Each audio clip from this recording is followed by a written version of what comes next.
IAF strikes Gaza rocket launcher after attack on southern Israel. Knesset Ethics Committee to review MK's participation in Gaza flotilla. Wave of arrests made in Druze attacks on IDF ambulances. Netanyahu attends annual ceremony commemorating his fallen brother.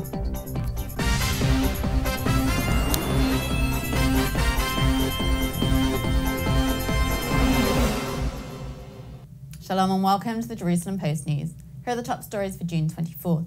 The Israel Air Force carried out an airstrike of a rocket launcher in northern Gaza, which the IDF said was used by terrorists to fire on Israel earlier on Tuesday night. The IDF said Hamas is responsible for any projectile fire emanating from Gaza. The rocket fired at Israel set off air raid sirens in the regions of Yad Mordechai, Karmia, Zikim and Nativ HaAsara. The IDF said the rocket fell in an open area in the Yad Mordechai region. No injuries or damages were reported.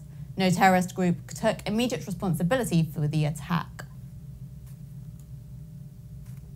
The Knesset House Committee voted on Tuesday to submit a complaint against MK Basil Gattas for his planned participation in a flotilla headed to Gaza. House Committee Chairman David Bitan said Gattas did not get the necessary approval from the Knesset Ethics Committee for his trip abroad or report the source of its funding as required. Joint List MK Ahmad Tibi called on the coalition to take into consideration that it is a political, opposition and non-violent act. The Marianne of Gutzberg is scheduled to arrive in Gaza by the end of the month. Northern District Police arrested 9 suspects overnight Tuesday in connection with 2 attacks on IDF ambulances on Monday.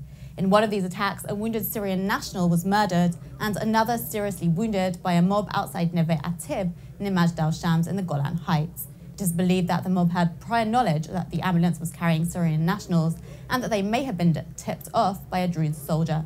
The IDF has since said they are putting in place new regulations for transporting wounded Syrians, including police escorts. On Tuesday, leading sheikhs from the community gathered in the Galilee to denounce the ambulance attacks and call for calm. We are not calling the Israeli state to be involved in Syria, but we are looking for the international community, support by Israel, to stop the ISIS and the other terror activities and the others who are against the innocent people in Syria, especially in the Druze Mountain.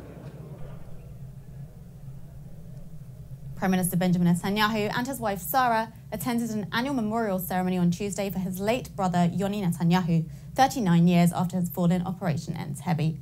Yoni Netanyahu, leader in the elite Sayeret Matkal unit, was the only Israeli soldier killed during the raid.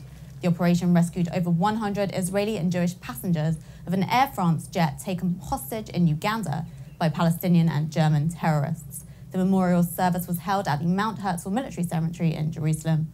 Participants included the Prime Minister's brother, Idor Netanyahu, President Reuven Rivlin, and Knesset Speaker Yoel Edelstein. And that's it for today. We'll be back tomorrow with more news from Israel. Until then, shalom from the Jerusalem Post studio.